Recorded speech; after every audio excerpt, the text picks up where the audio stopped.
जय हिंद दोस्तों, स्वागत है आपका ईडी फॉर इंडिया के प्लेटफॉर्म पर।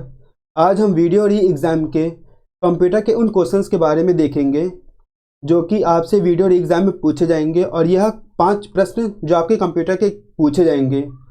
तो इसमें यूपी 80 इसमें जो पूछेगा वो कंप्यूटर का परिचय, कंप्यूटर का विकास कैसे हुआ, इसमें प्रथम प्रोग्रामर कौन थी, इनपुट आउटपुट डिवाइस क्या क्या होते हैं, प्रिंटर और उनके टाइप्स क्या क्या होते हैं, मेमोरी और उनके टाइप्स, प्रोग्रामिंग भाषाएं कौन कौन सी होती हैं, और सॉफ्टवेयर के बारे में, डाटा संचार के बारे में, नेटवर्क के कितने प्रकार होते हैं, इंटरनेट और सुपर कंप्यूटर के बारे में।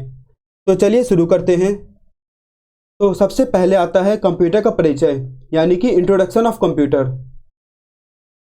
तो कंप्यूटर शब्द की उत्पत्ति लैटिन भाषा में कंप्यूट से हुई थी, जिसका अर्थ होता है गणना करना। और कंप्यूटर के जनक चार्ल्स बेबेज को माना जाता है, जो कि 1837 में एनालिटिकल इंजन को विकास किया, जिसे आधुनिक कंप्यूटर की अवधारणा के रूप में स्वागत किया गया। अब आगे देखते हैं कंप्यूटर के टाइप क्या क्या हैं। तो कंप्यूटर के 3 टाइप होते हैं: एनालॉग कंप्यूटर, डिजिटल कंप्यूटर और हाइब्रिड कंप्यूटर। तो एनालॉग कंप्यूटर क्या होता है? एनालॉग कंप्यूटर ऐसे कंप्यूटर होते हैं जो भौतिक मात्राओं यानी कि फिजिकल क्वांटिटीज़ को मापने का कार्य करते हैं। इनमें जो मेमोरी लगी होती है वह बहुत ही छोटी और सीमित होती है। यह कंप्यूटर की जो गति होती है वह बहुत ही धीमी होती है। इनका इस्तेमाल ऑडोमीटर, वोल्टमीटर, पेट्रोल पंप पर किया जाता है। अब डिजिटल कंप्यूटर क्या होता है? यह वह कंप्यूटर होते हैं जो हम डेली यूज़ में यूज़ करते हैं, जैसे ये टैबलेट, लैपटॉप, डेस्कटॉप और ये मोबाइल। और इसका इस्तेमाल गणितीय गणनाओं, कंप्यूटर कार्य, स्पेस क्राफ्ट और स्वास्थ्य और स्कूल में कई जगहों पे इनका यूज़ होता है। अब हाइब्रिड कंप्यूटर क्या होते हैं? ये ऐसे कंप्यूटर होते हैं जो एनालॉग कंप्यूटर को डिजिटल फॉर्म में परिवर्तित करते हैं, और इनका उपयोग रक्षा क्षेत्रों में होता है, एयरलाइंस में होता है और जहाज़ों में इनका यूज़ किया जाता है। अब कंप्यूटर के विकास के बारे में देखते हैं। अब कंप्यूटर का विकास सबसे पहला इसमें आता है एबाकस, फिर पास्कल कैलकुलेटर, एनालिटिकल इंजन, हरमैन होलार्थ और पंचकाल्ट, प्रथम कंप्यूटर जिसे हम इनियाक कहते हैं, स्टोर्ड प्रोग्राम कॉन्सेप्ट जिसे इट्सैक कहते हैं, और UNIVAC first B.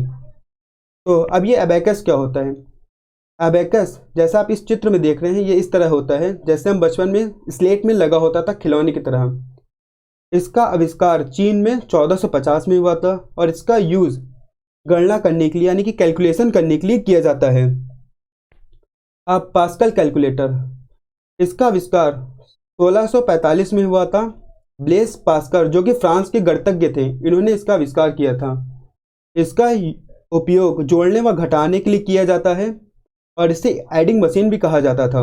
Analytical engine, ये 1920 में चार्ल्स बेबेज ने डिफरेंस इंजन के बाद में एक एनालिटिकल इंजन बनाया।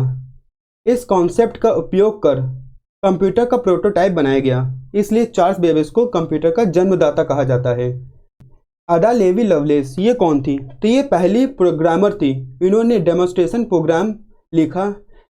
इनके बाइनरी और अर्थमेटिक को जॉन वॉन न्यूमैन ने कंप्यूटर के विकास के लिए उपयोग किया, इसलिए इन्हें प्रथम प्रोग्रामर भी कहा जाता है।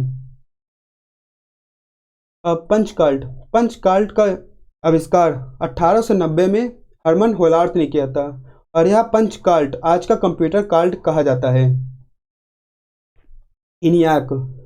इनियाक जिसका फुल फॉर्म होता है electronical numerical integrator and computer, यह प्रथम इलेक्ट्रॉनिक कंप्यूटर था, जैसा आप इस चित्र में देख रहे हैं। 1942 में हार्वर्ड यूनिवर्सिटी के एम आइकन ने इन्हें बनाया था, और 1946 जब द्वितीय विश्व युद्ध हो रहा था उस दौरान इनियाक का निर्माण हुआ, जो कि पूर्णतः इलेक्ट्रॉनिक कंप्यूटर था। एटसेक, यह इनियाक का ही एक एडवांस वर्जन था जिसमें हम स्टोर भी कर सकते थे। अब इट्सैक का फुल फॉर्म क्या होता है? इसका फुल फॉर्म होता है electronic delay store automatic calculator. यह कैम्ब्रिज यूनिवर्सिटी ने विकसित किया था, और प्रथम कंप्यूटर को सूचनाओं और निर्देशों को मेमोरी में संग्रहित करने में यह सक्षम था। अब यूनियाक फर्स्ट यानी कि यूनिवर्सल ऑटोमेटिक कंप्यूटर, जो कि 1951 में बना था। इसका यूज़ पहली बार व्यापारिक उपयोग के लिए किया गया और यह प्रथम डिजिटल कंप्यूटर था। अब कंप्यूटर की पीढ़ियाँ क्या क्या थी, यानी कि कंप्यूटर की जो जनरेशन्स थी, तो पहली जनरेशन थी हमारी 1942 से 1955 के बीच में। इसमें वैक्यूम ट्यूब का इस्तेमाल किया गया। इसमें सारे जो निर्देश थे, सूचनाएं थी, वह 0 और 1 के रूप में संग्रहित या स्टोर होती थी। यूनिवैक जो पहला व्यावसायिक कंप्यूटर था, बिजनेस कंप्यूटर था, इसमें इसका यूज़ किया गया था और इसके एग्जाम्पल से इनियाक और यूनियाक और मार्क फर्स्ट। अब जो दूसरी पीढ़ी के कंप्यूटर हैं, यानी कि सेकेंड जनरेशन कंप्यूटर, यह 1955 से 1964 तक के थे। इसमें वैक्यूम ट्यूब की जगह पे ट्रांजिस्टर का यूज़ किया गया।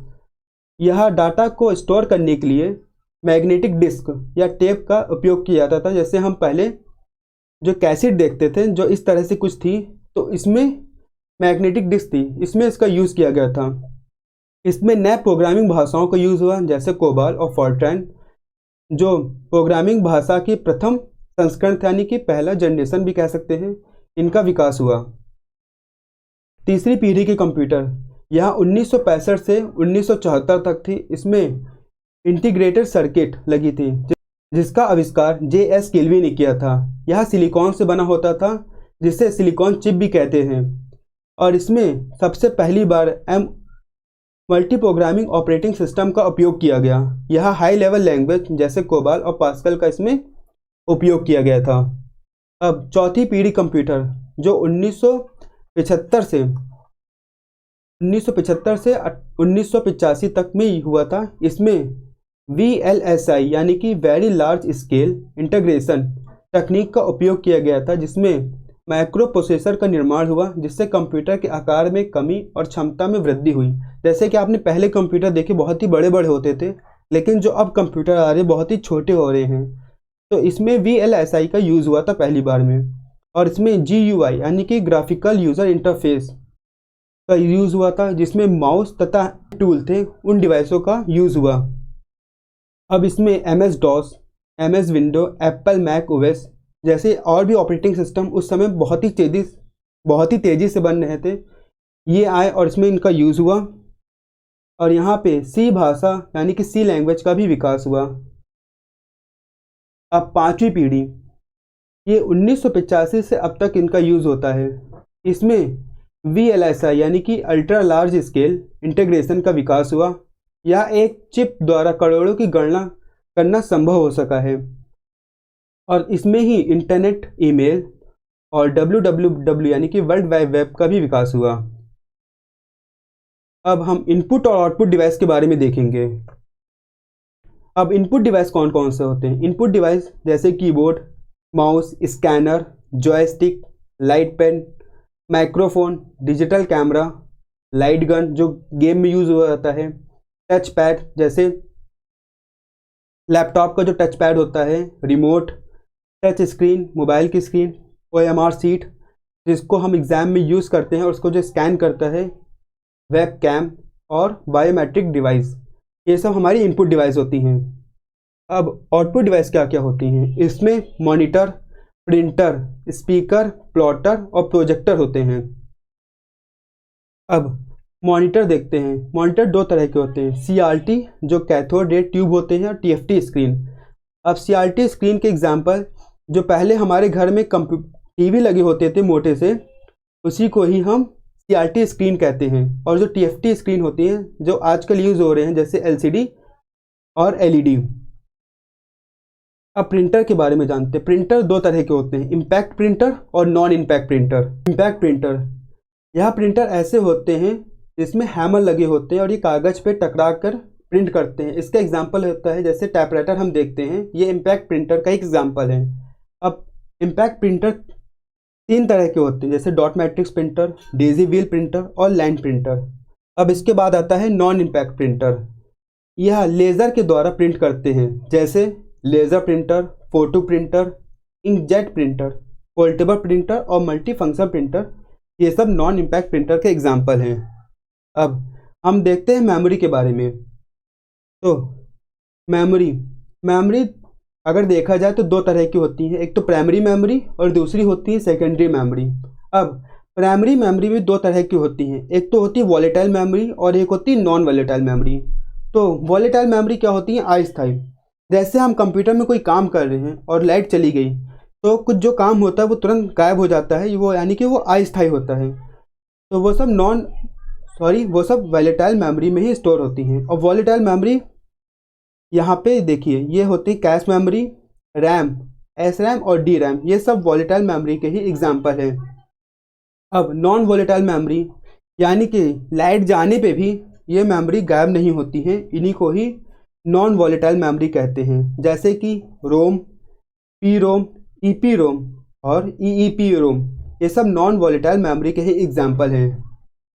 अब देखते हैं सेकेंडरी मेमोरी। और ये सेकेंडरी जो मेमोरी हैं ये सब भी नॉन वॉलेटाइल मेमोरी हैं, यानी कि इसमें जो डाटा स्टोर होता है ये जब तक हम हटाते नहीं हैं तब तक इसमें डाटा चेंज नहीं होता है। तो ये देखिए, ये जो मैग्नेटिक टेप इसके एग्जांपल है, मैग्नेटिक डिस्क। तो मैग्नेटिक डिस्क में होता है एफडीडी यानी कि फ्लॉपी डिस्क ड्राइव, जो हम पहले फ्लॉपी देखते थे तो इसका एग्जांपल है एसडीडी हार्ड डिस्क ड्राइव। जो लैपटॉप या फिर कंप्यूटर अब आते हैं उसमें एसडीडी का यूज़ होता है। अब जो एडवांस लैपटॉप या फिर कंप्यूटर होते हैं उसमें एसएसडी यानी कि सॉलिड स्टेट ड्राइव, ये ड्राइव छोटे होते हैं और बहुत ही फास्ट होते हैं। अब ऑप्टिकल डिस्क क्या होते हैं? तो ये जो हम सीडी देखते हैं, डीवीडी, बीआरडी और एचवीडी, तो ये सब ऑप्टिकल डिस्क के एग्जांपल होते हैं। अब सीडी में हम 700 MB तक डाटा स्टोर कर सकते हैं, डीवीडी में 4.7 GB डाटा स्टोर कर सकते हैं। जो बीआरडी होता है इसमें हम 25 से 30 GB तक डाटा स्टोर कर सकते हैं, और एचवीडी में हम 1 से 4 टेराबाइट डाटा यूज़ कर सकते हैं। अब फ्लैश मेमोरी क्या होती है? ये मेमोरी कार्ड और पेन ड्राइव फ्लैश मेमोरी के एग्जाम्पल हैं। जैसे हम इस मेमोरी में देख रहे हैं, हम इसके ऊपर की तरफ आ रहे हैं तो इसमें स्पीड जो है वो तो बढ़ रहा है, लेकिन जो इसका स्टोरेज है वो कम होता जा रहा है। जैसे सीपीयू रजिस्टर, इसकी स्पीड बहुत ज़्यादा होती है लेकिन इनकी जो स्टोरेज होती है वो बहुत ही कम होती है। अब इसके बाद कैश मेमोरी, जिसमें लेवल 1, लेवल 2, लेवल 3 जो कैश मेमोरी होती हैं, एस रैम, इसकी स्पीड ज़्यादा होती है लेकिन इसकी थोड़ी मेमोरी भी होती है। इसके बाद होती है मेन मेमोरी, जिसको हम डी रैम कहते हैं। और उसके बाद आती है सेकेंडरी मेमोरी, जो स्टोरेज की काम आती है, जैसे हार्ड डिस्क हो गया, फ्लैश मेमोरी हो गया। इसकी स्पीड बहुत कम होती है लेकिन इनकी जो कैपेसिटी होती है स्टोरेज करने की वो बहुत ज़्यादा होती है। अब प्राइमरी मेमोरी के बारे में देखते हैं। ये वॉलेटाइल मेमोरी होती हैं, अस्थायी मेमोरी होती हैं। जैसे कैश मेमोरी, यह सीपीयू एवं मेन मेमोरी यानी कि रैम के बीच में लगा होता है। इसका प्रयोग प्रोसेसिंग के दौरान बार बार उपयोग में आने वाले डेटा निर्देशों को अस्थायी रूप में लोड करने के लिए किया जाता है। मतलब ये है कि जैसे हम कोई एप्लीकेशन, दो एप्लीकेशन एक साथ यूज़ कर रहे हैं, एक तो व्हाट्सएप और दूसरा फेसबुक, तो जब हम इसके बीच में स्विच करते रहते हैं तो इसका जो डाटा होता है वो कैश मेमोरी में होता है, जिसकी वजह से हम दोनों सॉफ्टवेयर के बीच में बहुत जल्दी स्विच कर जाते हैं। अब इसके बाद आता है रैम, जिसका फुल फॉर्म होता है रैंडम एक्सेस मेमोरी। यह सिलिकॉन चिप से बना होता है। यह कंप्यूटर का जो डाटा होता है वह अस्थायी या टेम्परेरी डाटा स्टोर करता है। यह स्टोरेज को डाटा जल्दी से जल्दी प्रोसेसर तक पहुंचाने का काम करता है। यानी कि जो हमारी हार्ड डिस्क होती है, वहाँ से जो हम लोग कोई कमांड करते हैं, कंप्यूटर को कोई कमांड करते हैं, तो उस कमांड को स्टोरेज से यहाँ तक लाने के लिए जो काम होता है वो रैम का होता है। अब ये दो प्रकार की होती हैं, एस रैम और डी रैम। एस रैम यानी कि स्टैटिक रैम और डी रैम का मतलब होता है डायनेमिक रैम। अब नॉन वॉलेटाइल मेमोरी देखते हैं। नॉन वॉलेटाइल मेमोरी यानी कि रोम, जिसका फुल फॉर्म होता है रीड ओनली मेमोरी। यह मदरबोर्ड पर एक सिलिकॉन चिप की तरह लगा होता है। यह डाटा को केवल पढ़ सकता है, इसमें डाटा हम बदल नहीं सकते हैं। रोम का अगर हम बेस्ट एग्जांपल देखें तो उसको बायोस कह सकते हैं। अब बायोस क्या होता है? बायोस होता है बेसिक इनपुट आउटपुट सिस्टम। जैसे हम कोई कंप्यूटर ऑन करते हैं तो कंप्यूटर ऑन करने में जो कंप्यूटर में लोडिंग होती है वो बायोस के अंदर ही होती है।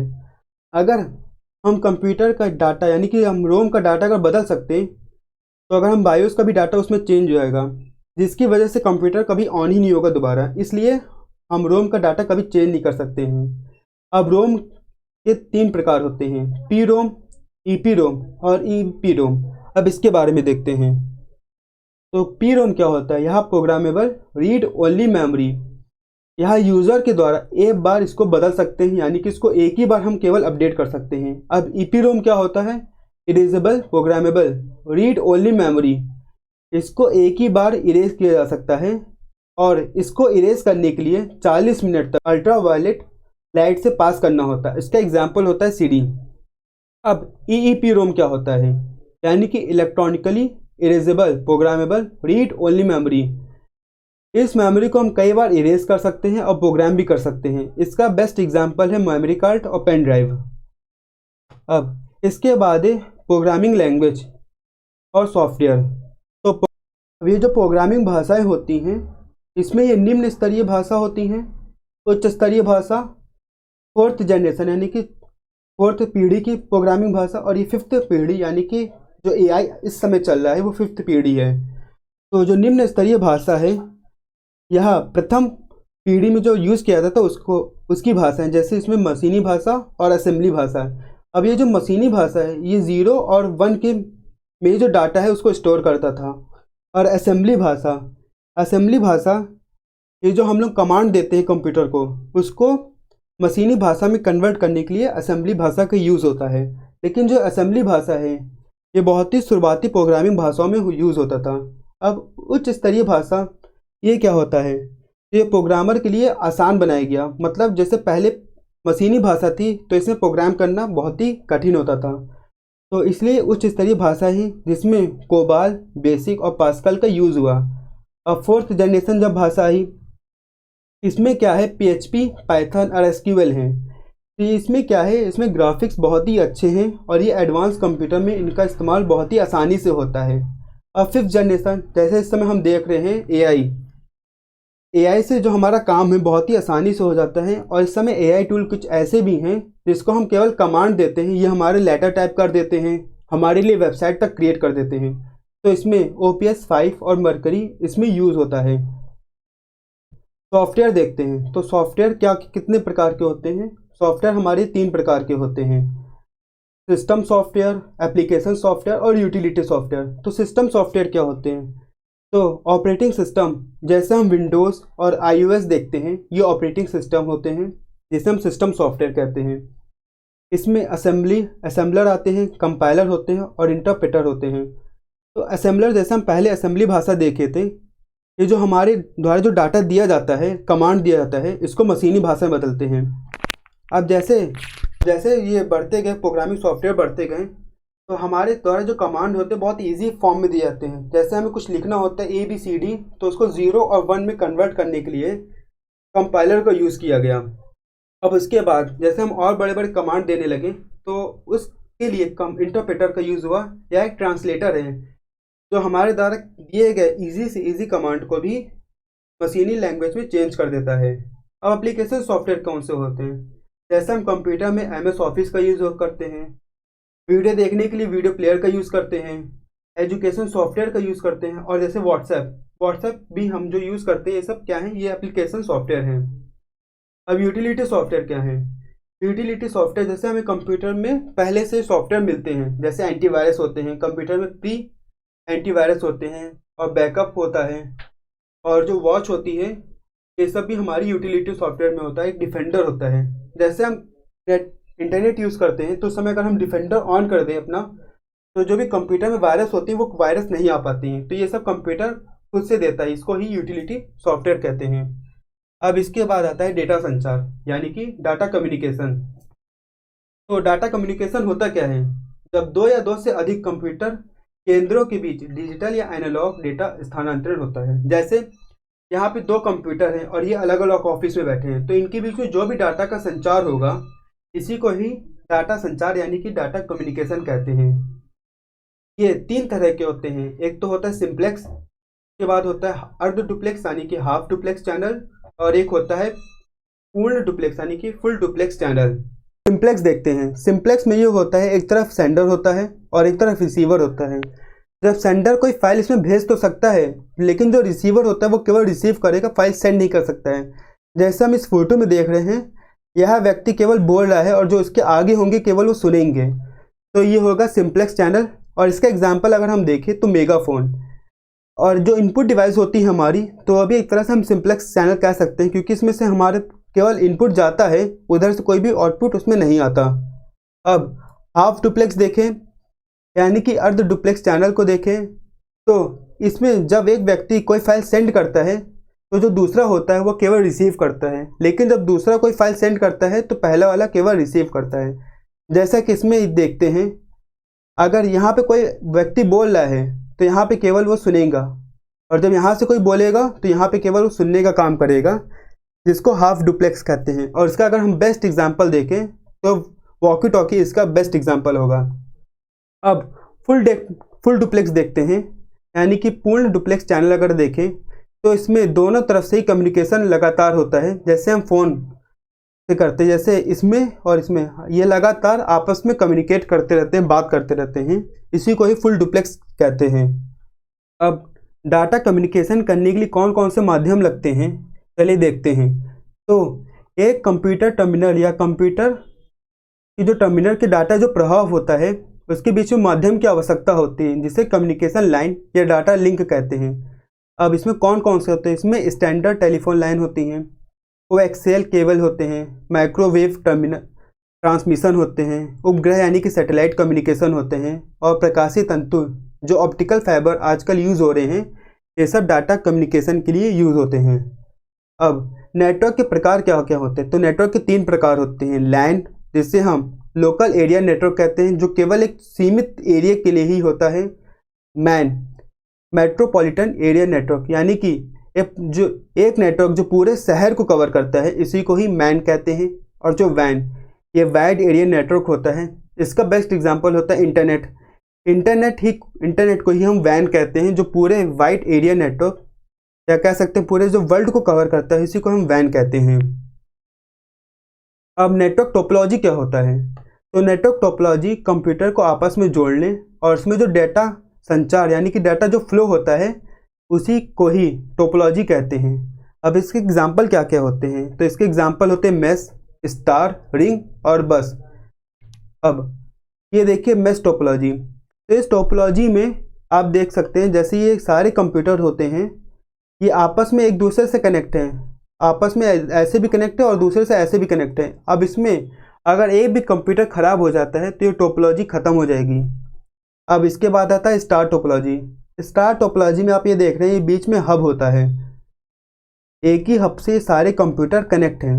तो अगर इसमें एक भी कंप्यूटर का ख़राब हो जाएगा तो सारे कंप्यूटर का कनेक्टिविटी ख़त्म नहीं होगी, सारे कंप्यूटर अपने आप कनेक्ट रहेंगे।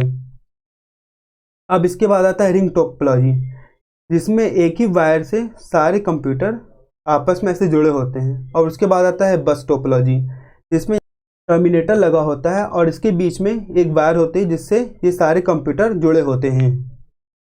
अब आता है इंटरनेट, तो इंटरनेट का पूरा नाम होता है इंटरनेशनल नेटवर्क। यह आपस में एक दूसरे कंप्यूटर को जोड़ने के लिए एक ग्लोबल संरचना है। यह इंटरनेट को हम नेटवर्क का भी नेटवर्क कहते हैं और इसका पुराना नाम है ARPANET। 1970 में डिफेंस एडवांस रिसर्च प्रोजेक्ट यानी कि डापरा द्वारा इसको बनाया गया था। और भारत में जो इंटरनेट की सेवा थी वह 15 अगस्त 1995 में प्रारंभ की गई थी और यह विदेश संचार निगम लिमिटेड द्वारा इसका प्रारंभ किया गया था। अब इंटरनेट के यूज़ क्या क्या होते हैं, तो इंटरनेट का यूज़ सूचनाओं की खोज यानी कि जो भी हम सर्च करते हैं, मेल भेजने के लिए, चैटिंग करने के लिए, टेलनेट यानी कि एक कंप्यूटर से दूसरे कंप्यूटर को यूज़ करने के लिए, ई कॉमर्स यानी कि जैसे अमेज़ॉन, फ्लिपकार्ट आजकल यूज़ होता है, वीडियो कॉन्फ्रेंसिंग जो वीडियो कॉल हम जूम या फिर व्हाट्सएप पे करते हैं, ई लर्निंग जैसे हम यूट्यूब पर और कई जगह पे पढ़ते हैं इंटरनेट के माध्यम से। अब सुपर कंप्यूटर ये क्या होता है, तो सुपर कंप्यूटर वे कंप्यूटर होते हैं जो बहुत ही बड़े एरिया में लगे होते हैं और जिनका यूज़ बहुत बड़े बड़े कामों के लिए किया जाता है। अब पहला जो सुपर कंप्यूटर था वह CDC 6600 था, जिसको सैमर क्रे ने 1964 में बनाया था। और इसमें जो गति मापने की इकाई होती है उसको फ्लॉप में नापते हैं, जिसे फ्लोटिंग पॉइंट ऑपरेटिंग प्रति सेकंड कहते हैं। अब भारत का जो पहला कंप्यूटर था सुपर कंप्यूटर वह परम 8000 था, जो है भारत में ही निर्माण किया गया था। CDEC ने 1991 में परम 8000 को निर्माण किया था। अब इसके पहले क्रे XMP जो कि सुपर कंप्यूटर था, यहाँ 1982 में भारत में खरीदा गया था, जिसका इस्तेमाल जो मौसम का पूर्वानुमान लगाने के लिए किया जाता है उसमें किया गया था। अब ये हमारे कुछ फुल फॉर्म हैं जो कि कंप्यूटर में एग्ज़ाम में पूछा जाता है, जैसे ADSL जिसको एमेट्रिकल डिजिटल सब्सक्राइब लाइन कहते हैं, ASCII जैसे American standard code for information interchange, basic beginners all purpose symbol interchange course, MP3 MPEG audio level 3, PC यानी कि पर्सनल कंप्यूटर, और भी ये सारे फुल फॉर्म है जो आप देख लीजिएगा। तो आज यह क्लास हमारी यहीं पे ख़त्म होती है। इसमें आगे हम और भी क्वेश्चंस ऐड करेंगे, क्वेश्चंस की प्रैक्टिस सेट चलाएंगे। तो धन्यवाद क्लास।